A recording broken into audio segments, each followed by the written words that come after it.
Good afternoon. My name is Alana Rocha. I'm the multimedia reporter for the Texas Tribune. And right now I'm joined by Texas Congressman Joaquin Castro, Democrat out of San Antonio, currently serving his fifth term, just the beginning of it. And he was in Washington today for the ceremonial proceedings regarding, certifying Joe Biden's electoral win for presidency. So, Congressman, first, thank you for joining us. Where are you joining us from? Well, I'm still in my office in the House Rayburn building. I got here this morning and we were supposed to go into joint session at 1 o'clock Eastern. And we were asked to stay in our offices unless we were speaking in the proceedings at that moment. So I've been here in my office and they asked us to shelter in place and lock down. And there's still protesters outside at the Capitol now. Could you hear anything from your office specifically? Yeah, and I have a small place a few blocks from here. And even this morning, I could hear people already. And certainly in the Capitol complex, you could hear people. It's been very loud. There have been sirens. There were sirens most of the day. There was behind me outside a bomb squad truck that was parked not too far from here earlier. And folks that had to evacuate their offices in the Cannon building, the Madison building, which is another building. So it's just been a scene of chaos here pretty much all day. What's your, initial thoughts several hours into this, obviously, but what do you make of what's happening there today? Well, I mean, a combination of things, and I'm just getting to a settled place where I can kind of reflect on it a little bit today. But on the one hand, outraged that the president stoked and incited people to storm one of the epicenters of American government, the legislative branch, in both chambers of the House and the Senate. So outraged, in a sense, heartbroken also that this would happen in our country. This is our, the most prosperous, most successful democracy in the world. And this represents a complete breach of that and an insurrection by the people that Donald Trump inspired. So a mix of emotions, really. You did see the president come out and tweet a video, minute-long video, asking for calm, asking for people to retreat. Do you feel that was enough to calm the scene out there? I'm glad that the president asked people to go home, asked them to be peaceful. But as usually happens in these situations or similar situations with Donald Trump, he also continued to stoke the flames by saying that the election was stolen, that he won by a landslide. And sorry, there's some kind of alarms going off here that I don't recognize. I was just going to ask. Okay. Yeah, I don't know what that is.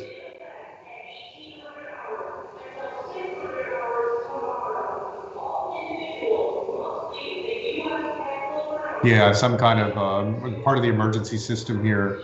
Okay. It's actually the first time they've used it in this building today. But is it related to today's events?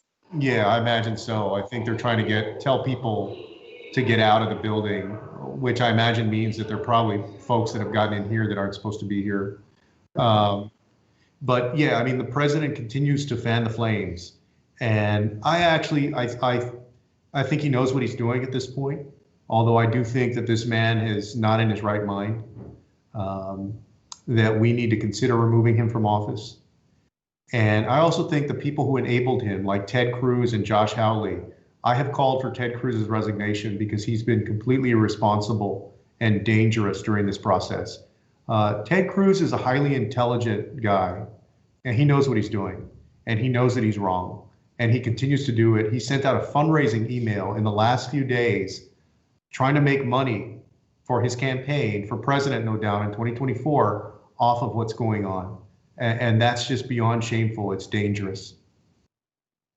He has asked, like others in the Republican Party and within the Texas delegation, for calm in this moment. It does seem like even those who back the president, maybe not his claims of fraud related to the election, of which there is no evidence, but he has called for calm like others. What do you make of those pushes, at least to see those across the aisle, surprised, shocked by all this? Yeah, look, I'm glad that that most elected officials, regardless of their party, now are calling for calm and for peace. But you also have to consider the actions and the words that led up to today. And it was Donald Trump foremost, but it was also people like Ted Cruz who enabled us to get to where we are today. And, we just need to get through this mess. And, Joe Biden won the election. The American people spoke in November of 2020, and he needs to be installed on January 20th. And we need to make sure that this doesn't happen again. You have any idea how long you'll be in your office? Are you with staff, I assume? Yeah, because of COVID-19, most of the staff has been working virtually. Although today, because it was a big day, we were expecting objections and so forth. There were two staff members. One of them is actually from Texas. He was in here today. They were in here with me. And then one of my colleagues, Raja Krishnamurthy, whose office is in the Cannon building, they got evacuated and had to go to the other House office buildings. So he and his staff, a few people, are here as well. Fortunately, we have a lot of pretty good space here in this office. But yeah, it's just been a very tense, chaotic situation the whole day. Did that unnerve you at all? I've been there before to interview with several in the Texas delegation some years back, and it was a lot of credentialing. It was a lot of IDs and security checking just to get into the tunnels, to get to buildings like yours, or to get to the Capitol. What do you make of the fact that people were able to breach all of that security today to get into the chamber, to get into people's offices? Yeah, it's certainly unnerving and it's scary. It represents a complete breakdown of social order in this moment. And, ordinarily when you come to the Capitol, you have to get magged. You have to go through security to make sure you don't have a gun or a knife or a bomb or anything dangerous. And here you had hundreds of people, if not more, who actually got into the Capitol and the different office buildings. And, we don't know whether those people are still walking around with weapons now, or whether somebody planted something that they left here. Not to mention, hardly any of them, I think, were wearing masks. And this is a confined space, and so it's going to be tough over the next few days to go back and make sure everything's safe. Yeah, I was seeing that just the intensive security detail or sweep that they'll have to do to make sure returning is safe could delay this by a couple of days. Is that what you're hearing as far as when this ceremonial process will actually happen? Yeah, it wouldn't surprise me if there's a little bit of a delay. Joe Biden will take office on January 20th, but we haven't gotten a clear directive from the speaker on our side or in the Senate, Mitch McConnell and Chuck Schumer over there, about when we're actually going to go through this procedural thing. It's kind of the last step before Joe Biden becomes president. Knowing what happened today, do you expect, your fellow Texas delegation member and Senator Ted Cruz or others to continue to contest the validity of Biden's election? That's a great question, and I certainly hope. I think some of y'all in the media have asked him that question, but he has conducted himself shamelessly, and I think has done this because he believes it's the only way, the only chance that he has to win the Republican nomination for president, so that's where we are. Your mom tweeted that you and your brother should challenge Ted Cruz in election. Any thoughts on that, given the events of today? No, it's way too early. I think it's just a mom being a mom. And when I tweeted that he should resign, it actually is not out of, political, anything. It's just that I think that he's part of a small group of people, just like Josh Hawley is the other one. And then other people in the House of Representatives who have shamelessly endangered people today for their own political careers. And really, this goes beyond being a Republican or being conservative or being a Democrat. It's come down to a matter of people, no matter your political ideology, who respect the rule of law and want to preserve our democracy.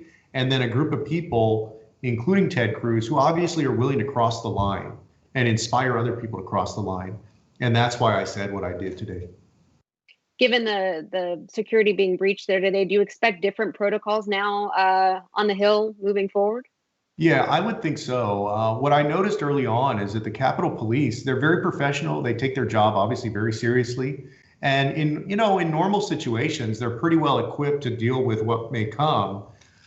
And I also think that there's this sense that, oh, well, who's going to do that at the U.S. Capitol, right? It's such a serious thing. But it was clear early on that they were completely outmanned, that they didn't have the manpower to deal with a situation and what was going on. I am shocked that the National Guard, that it's taken forever to get the National Guard out here. Particularly how we've seen other protesters and protests treated in American cities when we've been concerned about people, breaking windows at businesses, for example.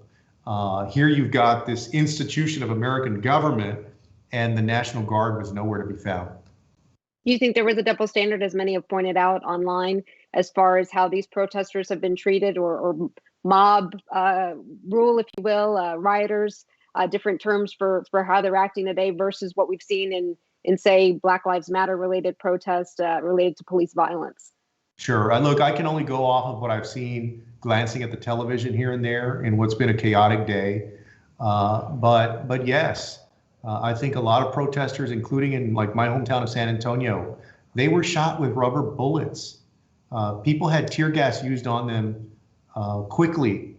And in this situation, I just don't know how protesters breached the U.S. Capitol grounds, got into the Senate chamber, and I think the House chamber, and without, it's what seemed to be minimal resistance, and that there wouldn't be a stronger security force that would have been dedicated to protecting this institution of government. So sadly, I do think there was a double standard. Given those speaking out on the right against what's happening there, those who do still support the president, but are upset, obviously disturbed by what's happened. Earlier in our conversation just now, you called for the removal of the president in these final 2 weeks of his presidency. Is that really likely, though? It depends on how the Republicans handle it. This is still divided government.